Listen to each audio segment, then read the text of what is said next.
के साथ मैं हाजिर हूँ। उर्दू पॉइंट। चलिए सुनते हैं आगे नागिन की नई किस्त में क्या हुआ थी।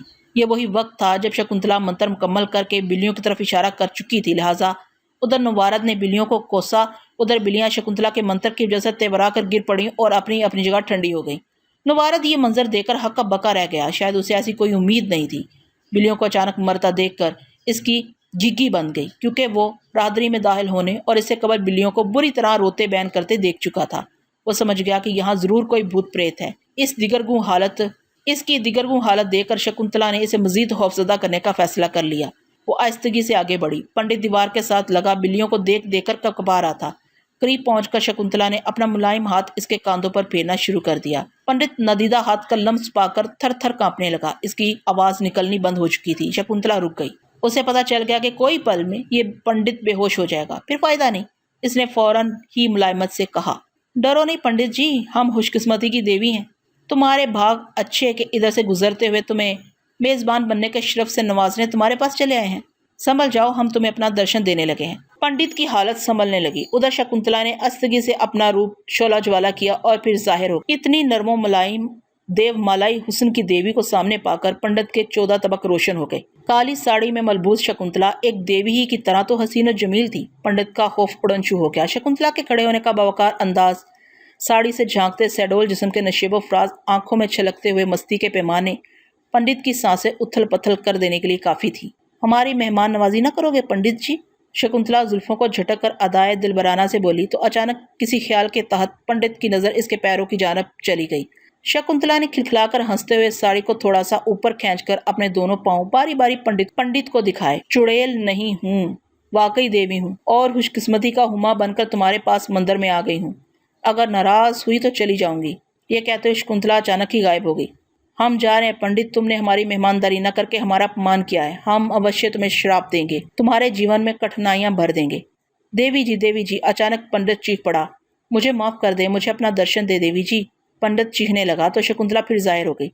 तो पंडित की जान में जान आई और वह तेजी से आगे बढ़ा और शकुंतला के पैरों में अपना सर रख दिया। खड़े हो जाओ, शकुंतला तमकनत से बोली तो पंडित खड़ा हो गया। अभी हमें यहाँ से किसी कन्या के सिसकने की आवाज आ रही थी। हमें इसे मिलाओ ताकि हम उसे समझाएं। शकुंतला की बात सुनकर पंडित पर घबराहट तारी हो गई। घबराओ नहीं सेवक, ले चलो हमें इसके पास। तो पंडित एक तरफ चल दिया। एक कमरे का दरवाजा खोल कर बढ़ा, फिर आगे दूसरे कमरे का दरवाजा खोला तो सामने ही 20-22 साल एक मासूम लड़की आंसू से तर चेहरे के साथ सिमटी सिमटाई दीवार से लगी हुई थी। इसका लिबास तार तार, बाल खुले हुए और जिस्म खराश खराश था।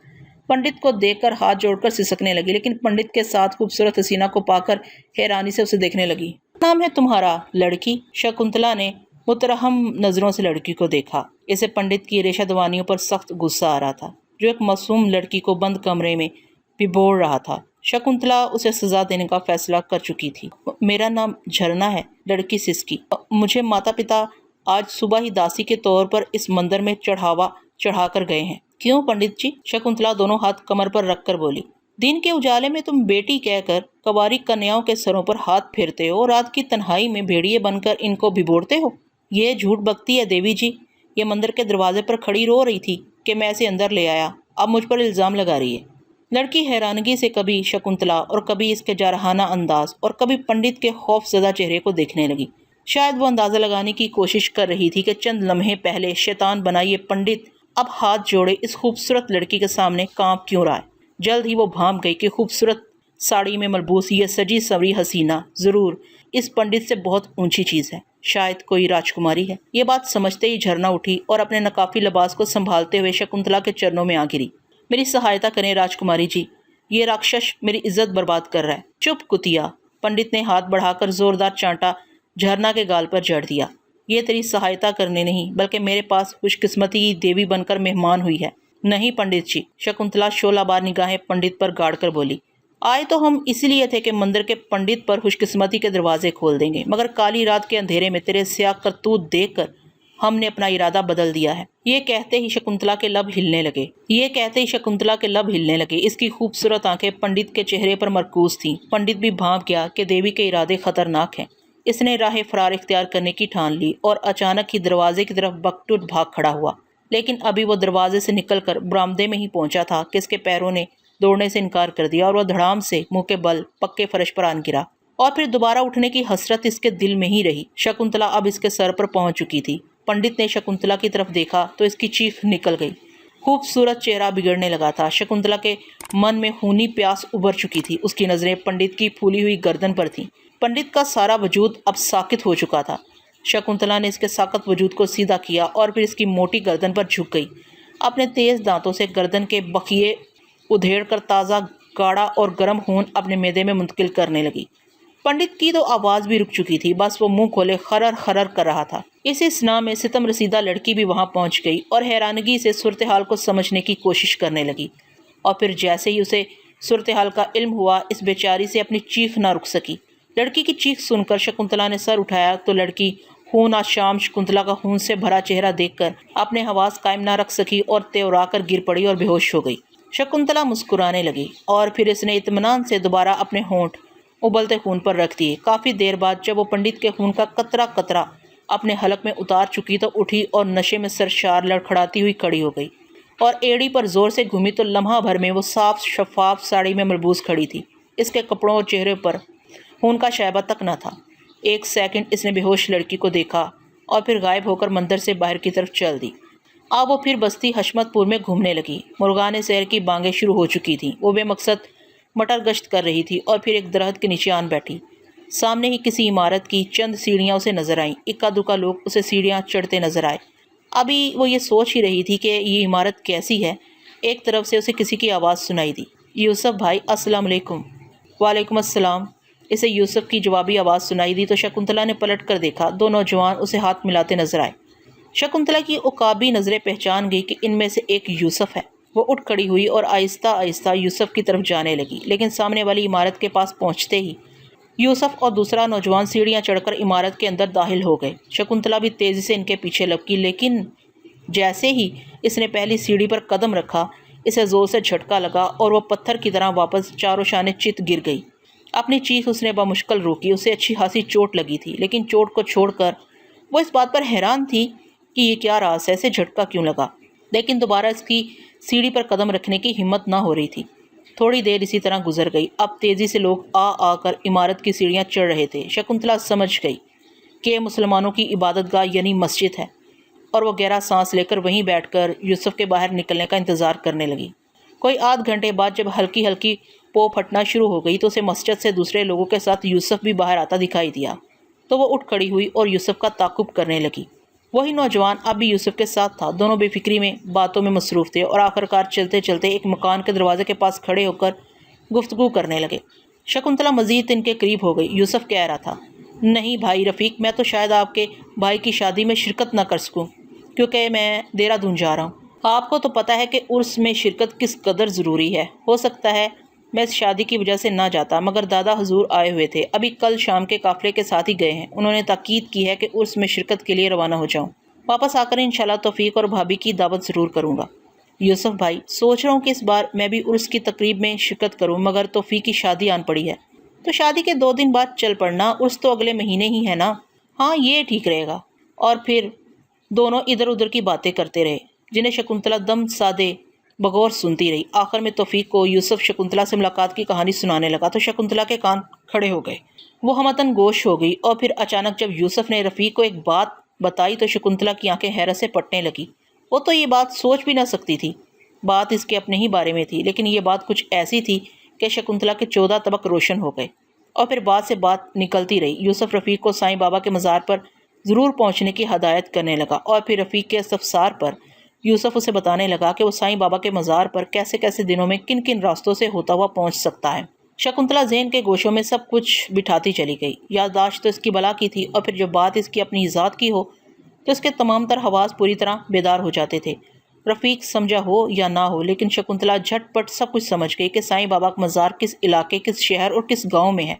अब शकुंतला के लिए वहाँ पहुँचना कोई मसला ना था, लेकिन एक बात उसे बार बार परेशान कर रही थी, जिससे इसके दिल पर होल पड़ रहे थे। लेकिन बहरहाल सूरत हाल को समझने और दुश्मनों से इंतकाम लेने के लिए तो शकुंतला किसी वक्त कहीं भी जा सकती थी। बहरकैफ अभी तो उर्स में हासे दिन थे और शकुंतला ने कौन सा काफिलों के साथ वहाँ पहुँचना था। इसने जाना तो उड़ते हुए ही था। और फिर शकुंतला वहाँ से आहिस्तगी के साथ खिसक गई और पुरस्कून होती चली गई। अब इसका रुख वापस शाही महल की तरफ था, जहाँ वो अब चंद दिन आराम और सुकून के अलावा शहंशाह अकबर के दरबार में शहजादा सलीम की पेशी और मुकदमे की कार्रवाई देखना चाहती थी। दरबार अकबरी खचाखच भरा हुआ था। जलालुद्दीन मोहम्मद अकबर हिंदुस्तान का मजबूत तरीन मुगलिया हुक्मरान गोल तख्त के गाँव तकियों पर बाजुओं की कोहनियाँ धरे गंभीर खामोशी से बैठा था। दाएं बाएं दरबारियों और अमायदीन शहर कतार दर कतार रवायती लिबासों और सरों पर कुल्ले धरे अपनी अपनी नशस्तों पर विराजमान थे, जबकि अकबर के 9 रतन तहत से एक सीढ़ी निचली सतह पर पहलू ब पहलू जड़ाऊ कुर्सियों पर तशरीफ रखते थे। अकबर के बाएं जानब दरबारियों से पीछे महीन पर्दों के अकब में चेहरे नकाबों में छुपाए बेगमात और शहजादियाँ मखमली कालीनों पर दुजानों मौजूद थीं। कनीज़ें ने मोरछल झल रही थीं। ऊपर दरबार के 3 अतराफ दाएं बाएं और सामने बालकनियाँ थीं, जिनमें शहर के उमरा, सल्तनत के आला अहदेदारान और सुफरा वक़्त के अहम तरीन मुकदमे की कार्रवाई सुनने के लिए मौजूद थे। दरबार में सरगोशियाँ भी कर रही थीं, जबकि अकबर बादशाह के सामने दरबारियों की दोनों कितारों के दरमियान फर्श पर कालीन बिछे थे। यहीं दरमियान में एक छोटा सा कटहरा था और फिर शाही कोतवाल इजाज़त पाकर सामने आया और मुल्ज़िम शहजादा सलीम को हाजिर करने की इजाज़त चाही। अकबर बादशाह ने बगैर ज़ुबान खोले सर हमीदा करके इजाज़त दे दी। तब थोड़ी देर के बाद जंजीरों का जेवर खड़कने लगा। तमाम दरबार को सांप सूंघ गया। शकुंतला तख्त के करीब ही आसमानी रंग की साड़ी में मलबूस सीने तले हाथ बांधे खड़ी थी, लेकिन इसको कोई देख ना सकता था। पहरेदार और शहजादा सलीम जिंदा के मुहावजों के घेरे में पांबा जंजीर मजबूत लेकिन ठहरे ठहरे कदमों के साथ अंदर दाखिल हुआ। हर आंख शहजादे पर जमी हुई थी। खुद अकबर ने लहजा भर शफकत पदरी से सलीम को देखा, लेकिन फौरन ही इस बाप के दिल पर शहंशाह ने कब्जा कर लिया। उसके माथे की सलवटें गहरी हो गई। शाही खवातीन की आहें सुनाई देने लगी। शहजादा मजबूत कदमों से चलता हुआ कटहरे तक आन पहुंचा। इसके कदमों में लर्जिश थी, न आंखों में शर्मसारी। ताहम इसने नजरें बाप से मिलाने की कोशिश नहीं की। अब अगली और करीबी नशिस्तों से काजी शहर उठ खड़ा हुआ, शाही फरमान खोल लिया और दबदबे से भरपूर और कड़कदार आवाज़ बुलंद हुई। मुल्ज़म बनाम नूरुद्दीन मोहम्मद सलीम अकबर बनाम सरकार, इल्ज़ाम है कि तुमने एक अदना कनीज़ की खातिर वली अहद के एजाज़ को बदनाम किया, शाही अहकामात की तौहीन की, महकमा फ़ौज के मुतमद और वफादार राजपूत करून सिंह को गद्दारी पर उकसाया, शहंशाह वक्त की फ़ौजों को बरगलाया और बगावत की। अकबर, ये तमाम इल्ज़ामात वापस लिए जा सकते हैं। तुम्हारी नादानी नाफरमानियाँ माफ़ की जा सकती हैं। हम तुम पर एक बार फिर मेहरबान हो सकते हैं अगर तुम अनारकली वापस कर दो। मोहम्मद सलीम, ताकि आप उसे सजाए मौत दे दें? अकबर, यकीनन। सलीम, तो आदिल शहंशाह को अपनी हुकूमत में इन तड़पते हुए परवानों को भी सज़ा देनी चाहिए जो शमा पर निसार हो जाते हैं, और फूलों पर मंडलाते हुए इस भंवरे को भी कैद कर देना चाहिए जो मोहब्बत के मीठे राग गाता है। नदी के मचलते हुए इस पानी को भी रोक देना चाहिए जो समंदर की आगोश में अपना नामो निशान खो देता है। अकबर, ये अदालत जज्बात में मचलती दीवानी दलीलें सुनना नहीं चाहती, अनारकली चाहती है। सलीम, और अनारकली को मैं देना नहीं चाहता। अकबर, इंसाफ हमें बेटे से ज़्यादा अजीज़ है। मुल्ज़म नूरुद्दीन मोहम्मद सलीम, तुमने हमारी रियायत और रहमदिली का नाजायज़ फ़ायदा उठाया और अनारकली को अदालत के रूबरू हाजिर करने से इनकार किया।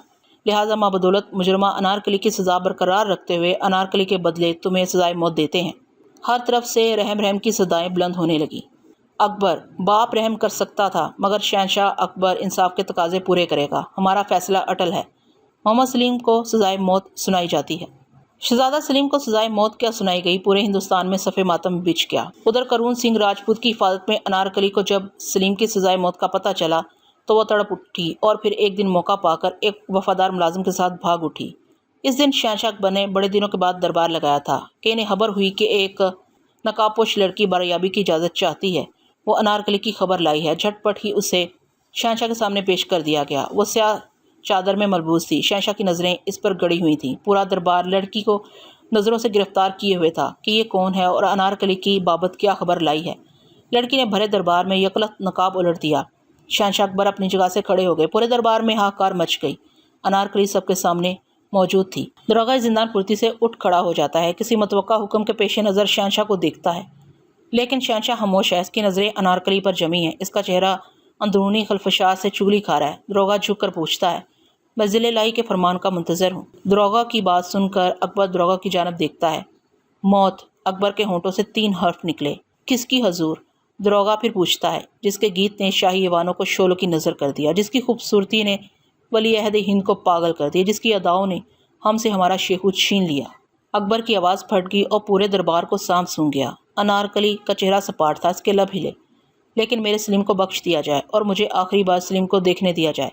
तब अकबर ने नफरत से अनारकली को देखा और फिर कहने लगा, कल का सूरज अनारकली ना देखे और कल का आसमान अनारकली ना देखे, अनारकली सलीम को ना देखे, सलीम अनारकली को ना देखे। जब अनारकली की सांसें परवास कर जाएं तब सलीम पर दरवाजे खोल दिए जाएं। इसके साथ ही दरोगा ने चंद सिपाहियों को इशारा किया। हथकड़ियाँ छनकने लगीं। अनारकली ने जुर्रत के साथ हाथ आगे कर दिए।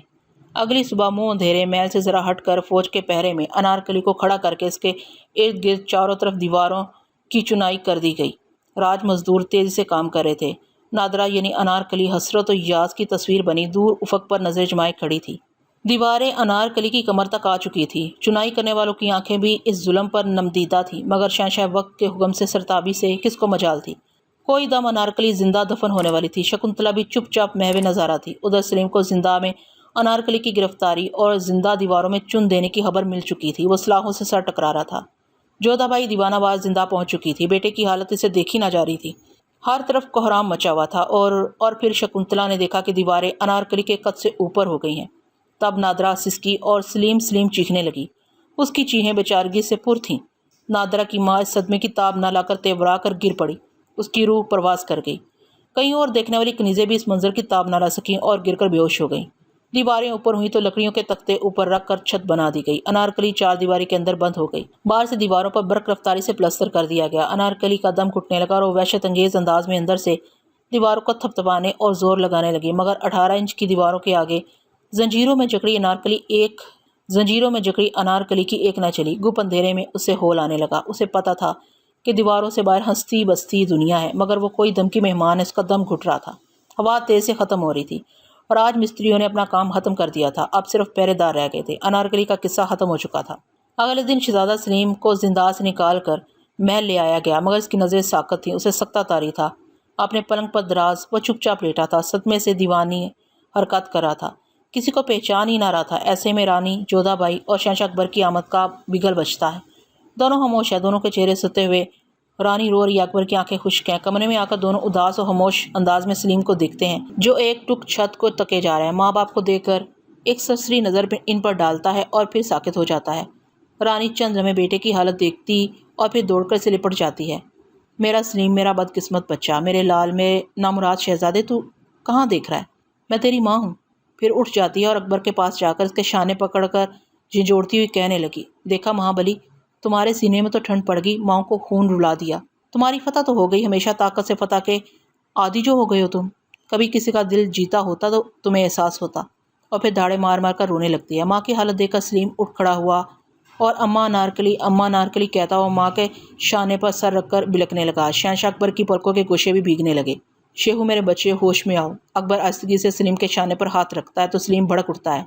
बाप का हाथ झड़क देता है। फट पड़ता है। शेहू, तुम्हारा बच्चा नहीं। शहंशाह की कोई औलाद नहीं होती, सिर्फ हुकूमत होती है। जाओ और ठाठ से हुकूमत करो। तुम्हारा तो हुक्म चलता है ना। तुम्हारी ताकत तो बेपनाह है ना। इस ताकत के बलबूते पर तुमने अपने शेहू की जिंदगी बर्बाद की। सलीम, होश में आओ। सलीम, मेरे बच्चे, मेरी मजलूम औलाद, एक दफ़ा मुझे बाप कह दो। अब्बा कहकर सीने से लिपट जाओ। मुझे माफ़ कर दो। मुझसे बड़ा जुल्म हुआ। मेरे शेहू, मेरे सलीम, मेरे लखते जिगर। शहंशाह अकबर जैसा मजबूत हुक्मरान टूट फूट गया और बिलक बिलक कर रोने लगा। शकुंतला एक तरफ सुकून से बैठी सब कुछ देखती रही, लेकिन इसके होंठों पर मुस्कुराहट थी। रानी ने शहंशाह का हाथ पकड़ा और घसीटती हुई ले गई। इसके ख्याल में सलीम को तनहा छोड़ देना चाहिए था। जैसे ही वो बाहर गए, सुरैया अंदर आ गई। सुरैया, तुम? सलीम के होंठ थरथराए, लेकिन सुरैया तो बिछड़ी हुई शेरनी बनी थी। कहर आलूद नज़रों से सलीम को देखते हुए कहने लगी, तैमूर की बुज़दिल औलाद, तेरी बुज़दिली ने मेरी बहन की जान ले ली। जालिम अकबर के झूठे बेटे, इसे जान जान कहते हुए तेरी जुबान न थकती थी। इसकी जान दीवारों के दरमियान दम तोड़ गई और तू रेशमी गदीलों पर अपनी जान बचाए बैठा है। अनारकली, इसकी बुढ़िया माँ के कातिल, तुझे मजलूमों की आहें फूंक डालेंगी। मुझ बेबस के आंसू तुझे गरक करेंगे। सुरैया की आहुजारी जारी थी कि सलीम का दोस्त बख्तियार लंबे लंबे डग भरता हुआ अंदर आता है और डांटने के अंदाज में सुरैया से मुखातिब होता है, लड़की, खामोश हो जा और दफ़ा हो जा यहाँ से। तुमने मेरे शहजादे का क्या हाल कर दिया है। खुशामदी कुत्ते, मेरी बहन की रूह पत्थरों के दरमियान सर टकरा टकरा कर रो रही होगी। तेरा क्या ख्याल है, मैं इस नामुराद शहजादे को यूं ही छोड़ दूंगी? मैं आखिरी सांस तक इसे अपनी बद्दुआओं और लानतों का मरकज़ बनाऊंगी। मैं इसके लिए ज़िंदगी को मौत से भी बदतर बना डालूंगी। ख्वाबों में इसे अनारकली की रूह और दिन को मेरी बद्दुआएं से डराया करेंगी। चले जाओ बख्तियार, चले जाओ तुम। सलीम चीखा तो बख्तियार चुपचाप बाहर चला गया तो सलीम दीवानों की सी हरकत करने लगा।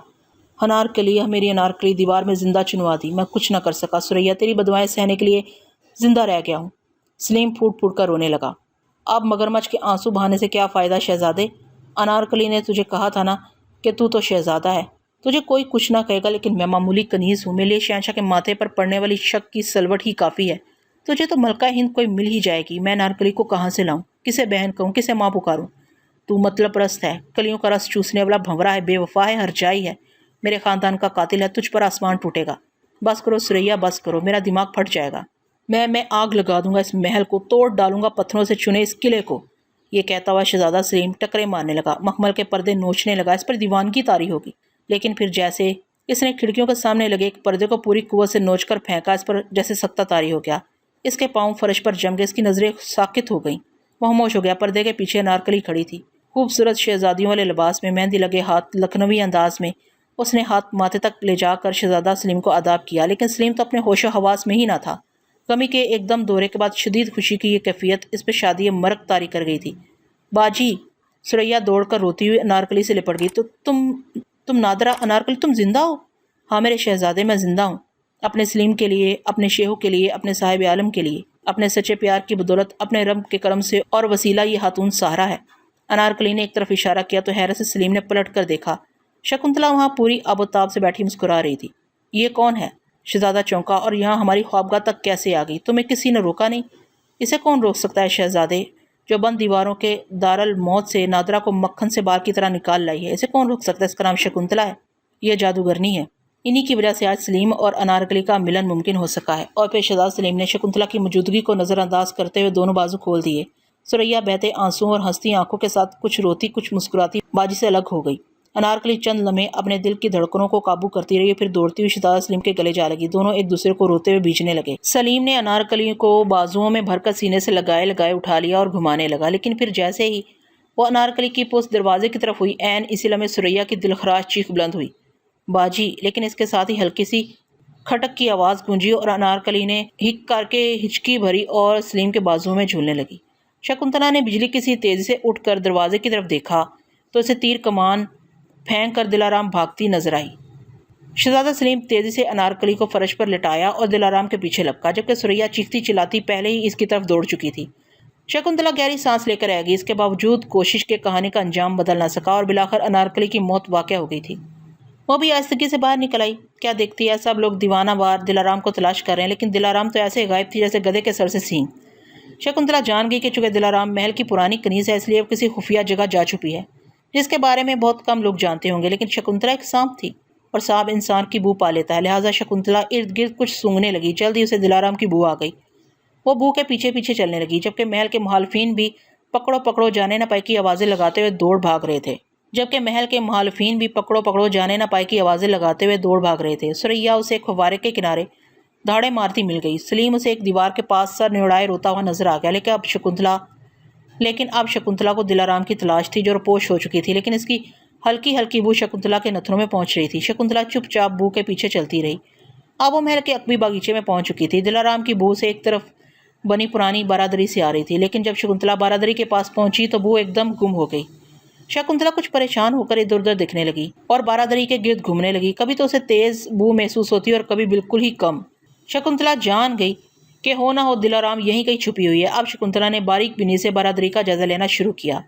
बाजार इसमें छुपने की कोई भी जगह ना थी। काफ़ी देर गुजर गई। अब बू काफ़ी कम होने लगी थी। तकरीबन 1 घंटे बाद शकुंतला मायूस होकर बारादरी से हटकर एक खूबसूरत लेकिन उजड़े हुए तालाब की मुंडेर पर आ बैठी तो चौंक पड़ी। उसे एकदम ही दिलाराम की कदर तेज़ बू महसूस हुई तो उसकी मतलाशी शातराना नज़रें इधर उधर हरकत करने लगी। जल्द ही इसकी नज़रें तालाब से नाली के जरिए निकलने वाले पानी के गड़ों पर आ ठहरी, जिन पर लोहे के ढक्कन रखे थे।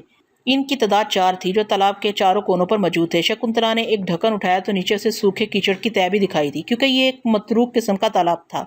ये महल की पुरानी इमारत के पिछवाड़े थे। अब शकुंतला ने दूसरी तरफ जाकर दूसरे ढक्कन को उठाया तो इसकी आंखों की चमक एकदम बढ़ गई, क्योंकि ढक्कन उठाते ही उसे दिलाराम की तेज बू आई थी।